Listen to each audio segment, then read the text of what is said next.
Hello and welcome to my channel. My name is Jen and today I have a book haul for you.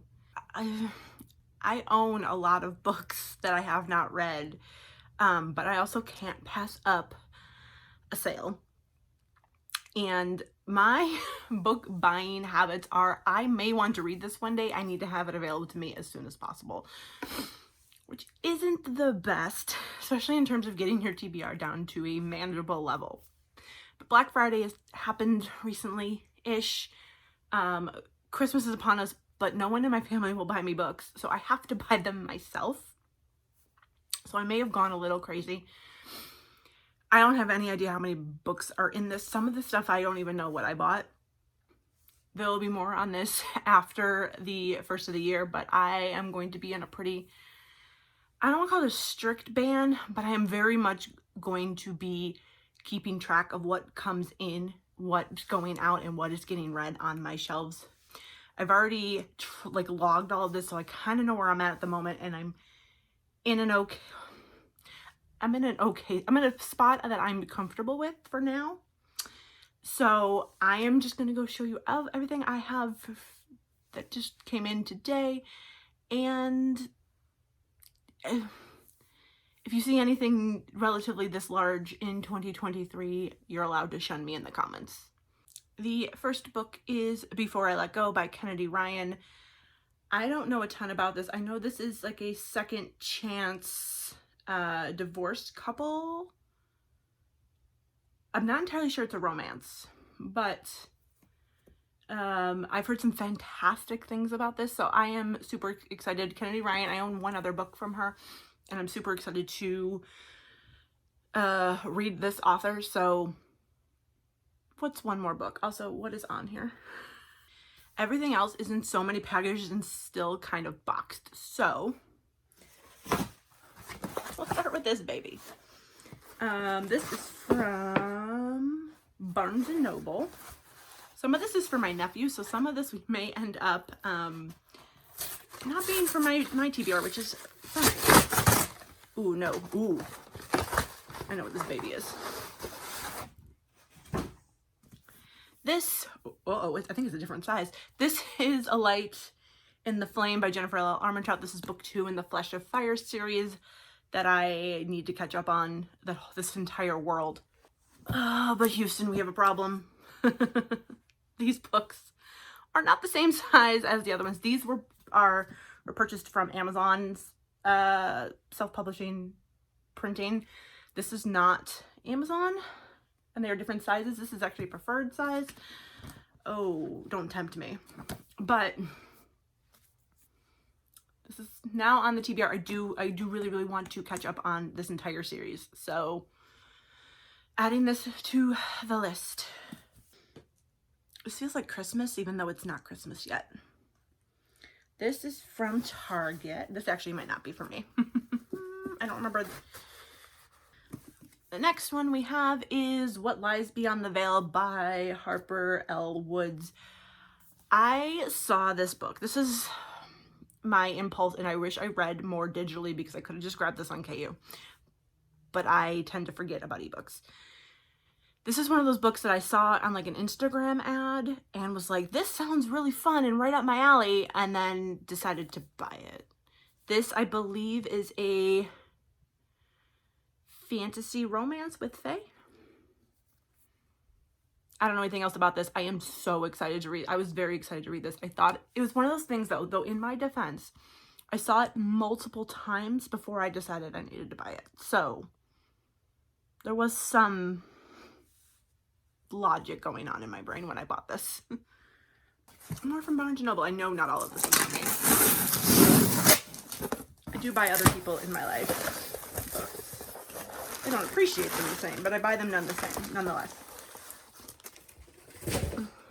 We have, this is short, The Luminaries by Susan Dennard. I don't actually know a ton about this. I know this is related to the Twitter choose your own adventure kind of thing that she has going on, but I fell behind on that so fast and I have no idea what this is, but it is, I believe, contemporary fantasy.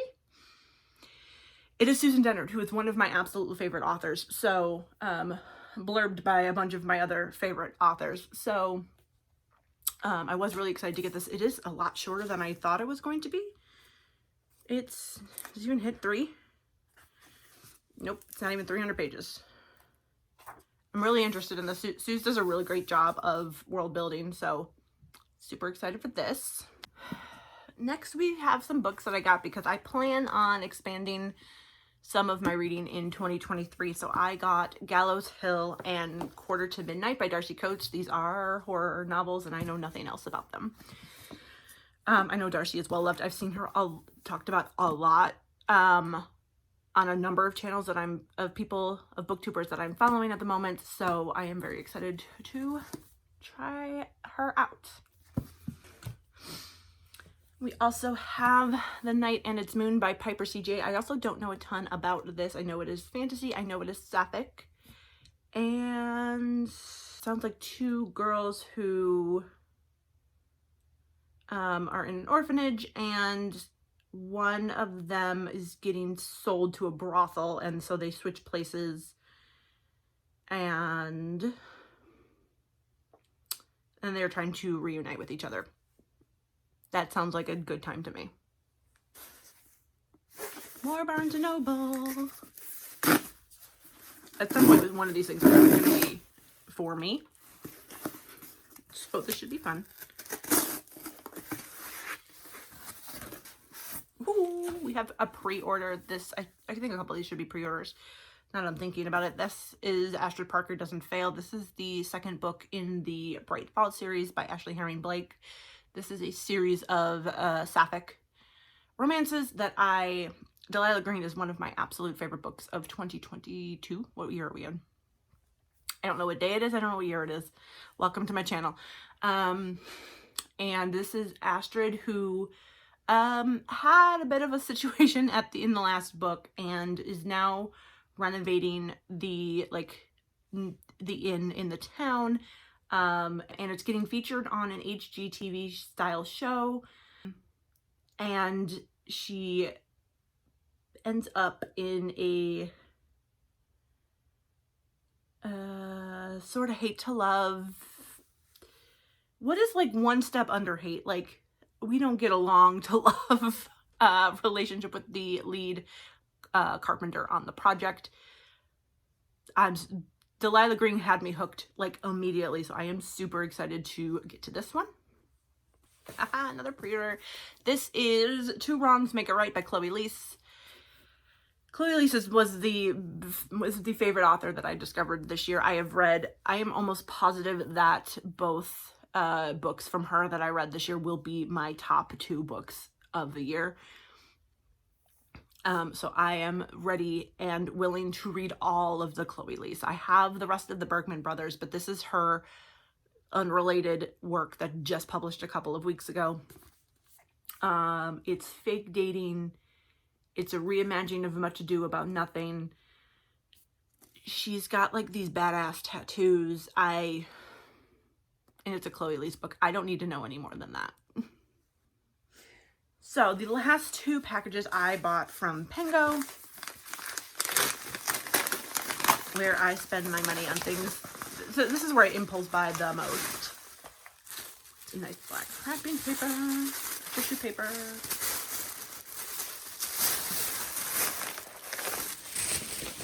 We have The Worst Best Man by Mia Sosa. I honestly don't know a ton about this. I just was looking at the Goodreads Choice Awards for this year, and I believe this author's second book is up for the nominations this year.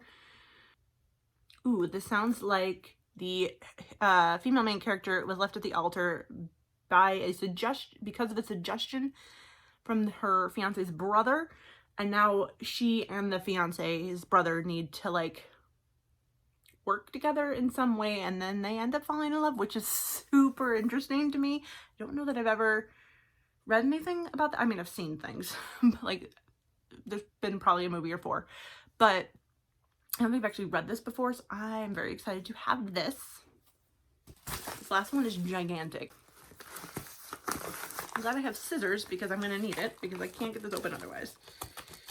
And this is The Vampire Chronicles by Anne Rice. This is the first 3 books: Interview with the Vampire, The Vampire Lestat, and Queen of the Damned. I watched the Interview with the Vampire TV show and have fallen head over heels in love with the whole thing. I read most of the first book a long time ago. I've watched the movie, and I love vampires. I love vampires. So the fact that I have not actually read all of this or any of the, I've never actually finished Interview with Vampire. I was young and was like, I read 80% of this and was too eager to watch the movie, so I just watched the movie to figure out how it ends. I decided I'm going to reread these, or read them, in the near future. I have another bind up like this. This is a different cover, but it's been through it. And I don't want to read that copy. I don't know what I'm gonna do with it, but I don't want to read that copy. So I got myself a brand new used copy of the first 3 books in the series. Okay, the good news is I thought I did more damage than I actually did. The bad news is I still did a lot of damage. I don't even know if I can carry these or put them even into frame. But here we go. There we go. There we go. This is a lot of books. I am gonna try to curb my impulse buying in 2023. Basically, if you are familiar at all with my TBR takedown kind of game, which gives me points for every book that I read and every book that I unhaul, and basically lets me earn new books, that is coming back in full force in 2023. I'm going to do a whole video on kind of my rules and my points and how I'm going to be kind of managing this next year. The rule is that anything that comes in before the end of the year doesn't count. Because in the craziness of the last few months of my life, I have just abandoned all sense of what I should and should not be buying. And here we are with a lot of books on the TBR, but plans to read what's actually on my shelf. So comment down below. Let me know what you've recently purchased. If you feel like shunning me or giving me crap in the comments, do feel free. I will not take it entirely personally. Or if you're in a similar situation, let me know and we can encourage each other to read our TBRs in the new year. Please like this video if you have liked it, and subscribe if you have not already. I would greatly appreciate it, and I will see you in the next one. Bye.